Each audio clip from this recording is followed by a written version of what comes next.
Hi ಎಲ್ರಿಗೂ ನಮಸ್ಕಾರ. Trading ವಾಹಿನಿ ಕನ್ನಡ ಯೂಟ್ಯೂಬ್ ಚಾನಲ್ಗೆ ನಿಮ್ಗೆಲ್ಲರಿಗೂ ಸ್ವಾಗತ. ನಾವಿವತ್ತು ನಿಫ್ಟಿಯ ಡೈಲಿ ಅನಾಲಿಸಿಸ್ ಹಾಗೆ ವೀಕ್ಲಿ ಅನಾಲಿಸಿಸ್ ನೋಡೋಕೆ ಹೋಗ್ತಿದ್ದೀವಿ. ನೀವು ನೋಡ್ತಿದ್ದೀರಾ, ಈ ಲೆವೆಲ್ ನಿಫ್ಟಿಗೆ ಒಂದು ದೊಡ್ಡ ಸಪೋರ್ಟ್ ಆಗಿತ್ತು. ಈ ಲೆವೆಲ್ಗೆ ಬಂದಾಗ ಪ್ರತಿ ಸತಿ ನಿಫ್ಟಿ ಇಲ್ಲಿಂದ ಬೌನ್ಸ್ ಬ್ಯಾಕ್ ಆಗಿದೆ, ಅಪ್ ಸೈಡ್ ಮೂಮೆಂಟನ್ನು ಕೊಟ್ಟಿದೆ. ಇನ್ನು ಬ್ರೇಕ್ ಮಾಡೋಕ್ಕೆ ಆಗಿಲ್ಲ ನಿಫ್ಟಿಗೆ. 3-4 ಟೈಮ್ಸ್ 5 ಟೈಮ್ಸ್ ಟ್ರೈ ಮಾಡಿದ್ರು, ಬ್ರೇಕ್ ಮಾಡೋಕ್ಕಾಗಿರಲಿಲ್ಲ. ಸೊ ಆಮೇಲೆ ಇದು ಬ್ರೇಕ್ ಡೌನ್ ಮಾಡಿದೆ. ಸೇಮ್ ನೆಕ್ಸ್ಟ್ ಇದೇ ಲೆವೆಲ್ಗೆ ಬಂದು ನಿಫ್ಟಿ ಸಪೋರ್ಟ್ ಆಗಿ ತಗೊಂಡಿದೆ. ಸೊ ಈ ವಾರನೂ ಅಷ್ಟೇ ನಿಫ್ಟಿ ಇದೇ ಲೆವೆಲನ್ನು ಸಪೋರ್ಟ್ ಆಗಿ ತಗೊಂಡಿದೆ. ಸೊ ಹಾಗೆ ಇಲ್ಲಿ ನೀವು ನೋಡ್ಬೋದು, ಇಲ್ಲಿ ಇದು ನಿಫ್ಟಿಗೆ ಈ ಲೆವೆಲ್ ತುಂಬ ದೊಡ್ಡ ಸಪೋರ್ಟ್ ಆಗಿತ್ತು. ಈ ಲೆವೆಲಿಂದ ನಿಫ್ಟಿ ತುಂಬ ಸತಿ ಡೌನ್ ಆಗಿದೆ, ಬೌನ್ಸ್ ಬ್ಯಾಕ್ ಆಗಿದೆ. 4 ಟೈಮ್ಸ್ ಇಲ್ಲಿ ಟಚ್ ಆಗಿ ಡೌನ್ ಸೈಡ್ ಮೂಮೆಂಟನ್ನು ಕೊಟ್ಟಿದ್ದು. ಒಂದು ಸತಿ ಇಲ್ಲಿ 5 ಡಿಸೆಂಬರ್ಗೆ ಒಂದು ಒಳ್ಳೆಯ ಅಪ್ಸೈಡ್ ಮೂಮೆಂಟಲ್ಲಿ ಕ್ಲೋಸ್ ಕೊಟ್ಟಿತ್ತು. ಮತ್ತು ಈ ವಾರ ಫುಲ್ಲು ಸೈಡ್ ವೇಸಲ್ಲಿ ಕ್ಲೋಸ್ ಆಗಿದೆ, ಎಲ್ಲ ಇನ್ಸೈಡ್ ಬಾರ್ ಆಗಿದೆ.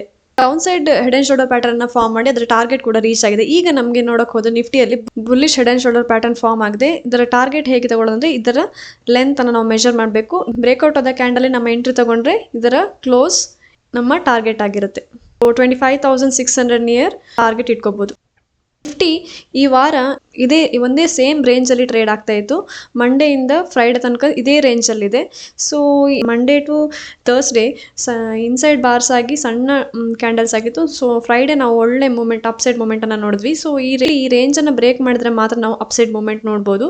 ಈ ರೇಂಜ್ ಬ್ರೇಕ್ ಮಾಡಿ ಈ ಲೆವೆಲಲ್ಲಿ ನಮಗೆ ಏನಾದರೂ ಕ್ಯಾಂಡಲ್ ಕ್ಲೋಸ್ ಕೊಟ್ಟ ಮೇಲೆ ನಾವು ಅಪ್ಸೈಡ್ ಪ್ಲಾನ್ ಎಲ್ಲ ಮಾಡ್ಬೋದು. ಸದ್ಯಕ್ಕೆ ನಮ್ಗೆ ಈಗ ಈ ರೇಂಜ್ ಮೇಲ್ಗಡೆನೂ ಕ್ಲೋಸ್ ಕೊಟ್ಟಿಲ್ಲ, ಕೆಳಗಡೆನೂ ನಿಫ್ಟಿ ಯಾವುದೇ ಥರದ ಕರೆಕ್ಟ್ ಆಗಿರೋ ಕ್ಲೋಸ್ ಕೊಟ್ಟಿಲ್ಲ. ಫ್ರೈಡೆ ಅಂದರೆ ನಿಫ್ಟಿಯಲ್ಲಿ ಸೆಲ್ಲರ್ ಸ್ಟಾಪ್ ಲಾಸ್, ಇದು ರೇಂಜಲ್ಲಿ ಫುಲ್ಲು ಸೆಲ್ಲರ್ ಸ್ಟಾಪ್ ಲಾಸ್ ಅನ್ನು ಹಿಟ್ ಮಾಡಿ ಅಪ್ಸೈಡ್ ಮೂಮೆಂಟನ್ನು ಕೊಟ್ಟಿದೆ. ನಿಫ್ಟಿಗೆ ಈ ಲೆವೆಲ್ ರೆಸಿಸ್ಟೆನ್ಸ್ ಆಗಿದೆ, ಹಾಗೆಯೇ ಈ ಲೆವೆಲ್ ಸಪೋರ್ಟ್ ಆಗಿದೆ. ಸದ್ಯದಲ್ಲಿ ನಾವು ನಿಫ್ಟಿಯಲ್ಲಿ ನಾವು ಬುಲ್ಲಿಶ್ ಮೂಮೆಂಟ್ ಅಲ್ಲಿ ಇದ್ದೀವಿ. ಈ ಲೆವೆಲ್ ನಮಗೆ ದೊಡ್ಡ ಸಪೋರ್ಟ್ ಆಗಿದೆ ನಿಫ್ಟಿಗೆ. ಸೊ ನಾವೀಗ ಬೈ ಸೈಡ್ ಟ್ರೇಡ್ ಹುಡ್ಕೋತೆ ಒಳ್ಳೇದು. ಸೊ ಈ ಲೆವೆಲ್ನ ಸಪೋರ್ಟ್ ಆಗಿ ತಗೊಂಡ್ರೆ ನಿಫ್ಟಿ ಅಪ್ಸೈಡ್ ಮೂಮೆಂಟ್ ಅನ್ನು ಕೊಡ್ಬೋದು. ಈ ಲೆವೆಲ್ನ ರೆಸಿಸ್ಟೆನ್ಸ್ ಅನ್ನು ಬ್ರೇಕ್ ಮಾಡಿದ್ರೆ ನಾವು ಅಪ್ಸೈಡ್ ಮೂಮೆಂಟ್ ಅನ್ನ ಪ್ಲಾನ್ ಮಾಡ್ಬೋದು. ಸೊ ಇಲ್ಲಿ ಕಾಣ್ತಿದೆಯಲ್ಲ ನಿಫ್ಟಿ ಚಾರ್ಟ್ ಅಲ್ಲಿ ರೆಡ್ ಕಲರ್ ಇರೋದೆಲ್ಲ ನಿಫ್ಟಿಗೆ ರೆಸಿಸ್ಟೆನ್ಸ್, ಗ್ರೀನ್ ಕಲರ್ ಅಲ್ಲಿ ಇರೋದು ನಿಫ್ಟಿಗೆ ಸಪೋರ್ಟ್ ಲೆವೆಲ್ಸ್. ಸೊ ರೆಸಿಸ್ಟೆನ್ಸ್ಗೆ ಬಂದಾಗೆಲ್ಲ ನಿಫ್ಟಿ ಪ್ರತಿ ಸತಿ ಈ ಲೆವೆಲ್ಗೆ ಬಂದಾಗ ನಾವು ಡೌನ್ ಸೈಡ್ ಪ್ಲಾನ್ ಅನ್ನ ಮಾಡ್ಬೋದು. ಸಣ್ಣ ರಿಜೆಕ್ಷನ್ ಕ್ಯಾಂಡಲ್ ಕೊಟ್ಟರೆ ನಾವು ಸಣ್ಣ ಮಟ್ಟದಲ್ಲಿ ನಾವು ಸೆಲ್ ಸೈಡ್ ಪ್ಲಾನ್ ಅನ್ನ ಮಾಡ್ಬೋದು. ಅದೇ ಈ ಲೆವೆಲ್ನ ಬ್ರೇಕ್ ಮಾಡಿದಾಗ ಎಲ್ಲ ನಾವು ಅಪ್ಸೈಡ್ ಪ್ಲಾನ್ ಅನ್ನ ಮಾಡ್ಬೋದು. ನಿಫ್ಟಿ ಏನಾದರೂ ಬುಲ್ಲಿಶ್ ಮೂಮೆಂಟ್ ಅನ್ನು ಕೊಟ್ಟರೆ, ಒಳ್ಳೆ ಅಪ್ಸೈಡ್ ಮೂಮೆಂಟ್ ಅಲ್ಲಿ ಕ್ಯಾಂಡಲ್ ಗ್ರೀನ್ ಕ್ಯಾಂಡಲ್ ಕ್ಲೋಸ್ ಕೊಟ್ಟರೆ ಸದ್ಯದಲ್ಲೇ ಈ ಗ್ಯಾಪ್ ಕಾಣ್ತಿದೆ ಅಲ್ಲ, ಸೆಪ್ಟೆಂಬರ್ ಅಂಡ್ 3 ಅಕ್ಟೋಬರ್ ಕ್ಯಾಂಡಲ್ಸ್ ಮಧ್ಯೆ ಒಂದು ಗ್ಯಾಪ್ ಇದೆ ಅಲ್ವಾ, ಈ ಗ್ಯಾಪ್ ಅನ್ನ ಫಿಲ್ ಮಾಡೋಕೆ ನಿಫ್ಟಿ ಬರುತ್ತೆ. ಸೊ ನಮ್ಮ ಟಾರ್ಗೆಟ್ ನೆಕ್ಸ್ಟ್ 25,636 ನಮ್ಮ ಟಾರ್ಗೆಟ್ ಇಟ್ಕೊಂಡಿರ್ಬೋದು. ನೆಕ್ಸ್ಟ್ ಕಮಿಂಗ್ ಡೇಸ್ ಅಲ್ಲಿ ನಿಫ್ಟಿ 25,630 ಲೆವೆಲ್ ಅನ್ನ ರೀಚ್ ಮಾಡುತ್ತೆ.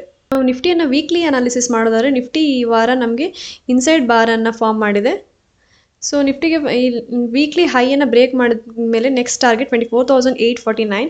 ಈ ಲೆವೆಲ್ ಮೇಲೆ ಒಂದು ಗ್ರೀನ್ ಕ್ಯಾಂಡಲ್ ಕ್ಲೋಸ್ ಕೊಟ್ಟ ಮೇಲೆ ಮಾತ್ರ ನಾವು ಅಪ್ಸೈಡ್ ಮೂಮೆಂಟನ್ನು ನೋಡ್ಬೋದು. ನಿಫ್ಟಿ ಅನಾಲಿಸಿಸ್ ಬಗ್ಗೆ ನಾನು ಡೈಲಿ ವೀಡಿಯೋಸ್ ಹಾಕ್ತಾ ಇರ್ತೀನಿ. ನಿಮಗೆ ಇಷ್ಟ ಆದರೆ ಲೈಕ್ ಮಾಡಿ, ಶೇರ್ ಮಾಡಿ, ಸಬ್ಸ್ಕ್ರೈಬ್ ಮಾಡ್ಕೊಳ್ಳಿ. Thank you for watching.